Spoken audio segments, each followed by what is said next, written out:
कतार ही कतार है और इस कतार को ही हिंदुस्तान ने समाधान मान लिया है। और यही वजह है कि जब ईरान और इजराइल के बीच में युद्ध छिड़ा तो हिंदुस्तान जो है एक बार फिर कतार में दिख गया। इस बार कतार गैस सिलेंडर की। और यही सवाल उठा कि यह कैसी विडंबना है कि एक हाथ में 5G स्मार्टफोन है तो दूसरे हाथ में उसी देश में एक गरीब मिडिल क्लास आदमी 14 किलो का सिलेंडर कहीं कंधे पे लिए तो कहीं सिलेंडर के ऊपर बैठे पिछले 3 दिन से तपती दोपहरिया में अपना इंतजार कर रहा है। यह कैसा देश है जहां पर गैस की बुकिंग तो 1 सेकंड में हो जाती है मोबाइल में, लेकिन डिलीवरी में हफ्तों लग जाती है। जहां हमने उज्ज्वला से धुएं से मुक्ति का सपना देखा, वहां पर गरीब आदमी मिडिल क्लास आदमी की इज्जत जो है आज सिलेंडर के नाम पर सड़क पर क्यों नीलाम हो रही है। लड़ाई तो इजराइल अमेरिका ईरान की थी, मिसाइल जो है वो तेल अवीव में गिर रही थी, लेकिन क्या उसका असली धमाका हमारे ही घर में हो रहा है? क्या दुनिया में कहीं और भी हो रहा है या हम ये मान ले हम ही सबसे नुकसान हो रहा है? क्योंकि हमारे यहां तो अयोध्या में राजा राम की रसोई जो है वहां भी ताला लटक गया। हमारे लखनऊ में कुछ लोग आदिकाल में चले गए, उन्होंने कहा कि भैया ये सिलेंडर का सिस्टम है, खत्म करते हैं, वापस चूल्हा बनवाओ, चूल्हा बनेगा, लाइन में लगने बच जाएंगे। और यही सवाल उठा कि एक तरफ हम चांद पर पानी खोज रहे हैं, दूसरी तरफ 80 के दशक वाली तस्वीरें। क्या ये कतार हमारी किस्मत है या पूरी दुनिया के साथ ये हो रहा है? और अगर दुनिया के साथ हो रहा है तो क्या हमारा सिस्टम इतना कमजोर था कि 1 हफ्ते की जंग नहीं झेल पाया? या फिर हमारे देश के अंदर कुछ महान लोगों ने कालाबाजारी कर ली, और कर ली तो मोदी जी क्या कर रहे थे? वो जमाखोरों पर डंडा क्यों नहीं चला रहे? आज जो देश कतार में, हमें लगा कि इस मुसीबत को उठाते हैं और तैयारी और हकीकत का धुआं धुआं आपके सामने कर जाते हैं। तो अगले 15-20 मिनट हमको सहयोग दीजिएगा, प्यार से वीडियो सुनिएगा, फैक्चुअली आपके सामने जानकारी रखेंगे। उससे पहले गुजारिश ये है कि हमारे व्हाट्सएप चैनल से जुड़ जाइएगा। थोड़ी ताकत आप हमारी बढ़ाएंगे, थोड़ा हम आपके लिए जोर लगाएंगे, मिलकर हो सकता है देश का दोनों कुछ भला कर जाए। अब पहला सवाल कि एक तरफ हाथ में 5G फोन, दूसरी तरफ कंधे पर सिलेंडर, क्या यही है डिजिटल इंडिया? देखिए, कटाक्ष से तर अगर आज हिंदुस्तान की सड़कों का आप नजारा देखेंगे तो बस्ती से लेकर गोरखपुर तक यह सिलेंडर लूट की नहीं बल्कि जान बचाने की आपाधापी लग रही है। मतलब सिलेंडर के लिए लोग लंबी लंबी लाइन में हैं। कोई सिलेंडर कंधे पे घूम रहा है, कोई सिलेंडर लेके भाग रहा है, कोई सिलेंडर के ऊपर बैठ गया है, कोई सिलेंडर के लिए बेहोश हो गया है। कहीं कहीं ऐसा हो रहा है कि सिलेंडर गाड़ी देखते आदमी टूट पड़ा है, जैसे मानो आदमी को तिनके का सहारा। गोरखपुर में गाली गलौच हो गया। कुल मिलाकर कहे तो आदमी का सब्र टूट रहा है, क्योंकि गरीब आदमी, मिडिल क्लास आदमी अपने बच्चों का भूखा चेहरा देख रहा है और फिर वो सब कुछ भूल जाता है। जिस जगह नोएडा में हम रहते हैं वहां गैस गोदामों पर सवेरे 4 बजे से भीड़ है, और इसको देखकर हमको 2016 का नोटबंदी वाला दौर याद आता है। बस फर्क इतना है कि तब जेब में पुराने नोट भारी लग रहे थे, आज कंधे पर 14.5 किलो का लोहा जो है वो खाली बोझ लग रहा है। आम आदमी अपनी दिहाड़ी छोड़कर धूप में खड़ा होकर बस एक लोहे के डिब्बे की खातिर अपनी इज्जत दांव पर लगा रहा है। जहां हमारा ऑफिस है उसके पड़ोस में समोसा वाला कहा कि भैया कल से समोसा नहीं खिला पाएंगे, काहे कि जो गैस सिलेंडर है वो बहुत ज्यादा महंगा हो गया है। अब वो ये नहीं समझ पा रहा कि मोबाइल पर तो सिलेंडर का दाम सस्ता दिख रहा था, लेकिन पानी के लिए क्यों हफ्ता भर धक्का लगाना पड़ रहा है? क्यों ऐसा है कि ब्लैक मार्केटिंग का दौर जो है वो शुरू हो गया है?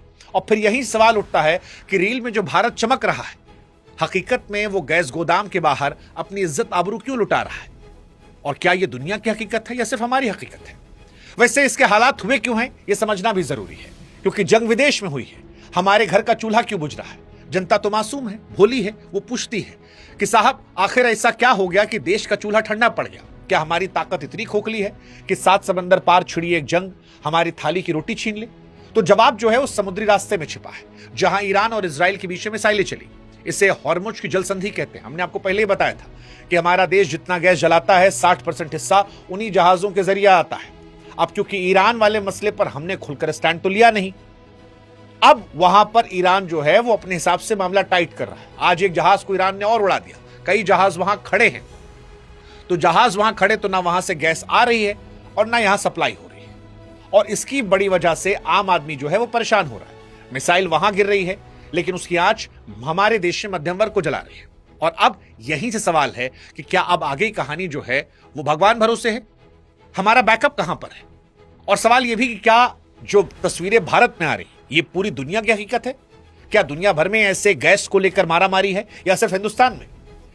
तो क्या सिर्फ हिंदुस्तान लाइन में खड़ा है? इसका जवाब है नहीं।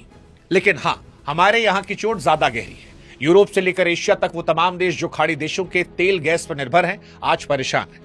दक्षिण कोरिया, जापान में भी हड़कंप है, लेकिन वहां का सिस्टम हमारे जैसा लाचार नहीं।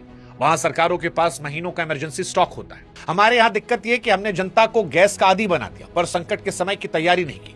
अब पाकिस्तान और श्रीलंका वाला बात हम नहीं करेंगे क्योंकि वहां तो रोज का मांगने खाने का हिसाब किताब चलता है, तो उनसे तुलना नहीं करते हैं। हम तुलना उनसे करते हैं जिनको हम बता रहे थे कि हम विश्व की तीसरी सबसे बड़ी अर्थव्यवस्था बन गए। अब सवाल यह है कि ये दावे के बीच में अगर एक हफ्ते के सप्लाई टूटने पर सिलेंडर की महाभारत हो गई है तो फिर क्या चिंताजनक नहीं है? हमारे पॉइंट ऑफ व्यू से, हमारी तैयारी के हिसाब से ये ग्लोबल संकट है, लेकिन भारत में इसे संभालने का तरीका फिलहाल नजर आ रहा है। दुनिया के बड़े देश इस वक्त वैकल्पिक रास्तों पर काम कर रहे हैं और हम आज भी इस बात का इंतजार कर रहे हैं कि जंग रुके और हमारे घर में चाय जो है वो गर्म हो, पड़ोस में जो हमारा दुकान वाला है वो हमको समोसा छान के दे। हालांकि इसमें सारी गलती उस युद्ध की नहीं है, सारी गलती सरकार की तैयारियों की भी नहीं है। एक खेला और है, काला बाजारी का खेला, जिसने मिडिल क्लास की बलि हमेशा चढ़ाई है। देखिए, जहां मुसीबत आती है वहां सिस्टम के गिद्ध सबसे पहले मंडराते हैं। गैस एजेंसियों के पीछे का नजारा देखिए, बाहर बोर्ड पर लिखा है स्टॉक खत्म है, लेकिन रात के अंधेरे में वही सिलेंडर 2000 से 2500 में ब्लैक में बिक रहा है। ये काला बाजारी अचानक नहीं है, ये सिस्टम के उसी छेद से निकलती है जिसे भरने का दावा हर साल होता है, जिसको लेकर कहा गया था न खाएंगे न खाने देंगे, लेकिन ये लोग खा रहे हैं।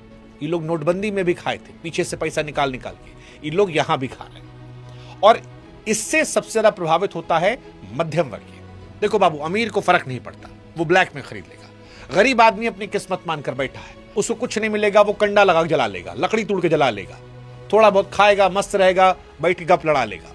लेकिन फंसता है मध्यम वर्गीय आदमी, क्योंकि मध्यम वर्गीय आदमी को अपनी इज्जत प्यारी होती है, ना तो वो कायदे से लाइन में लग पाता है और ना बिना गैस के घर पे मैगी खा के जी पाता है।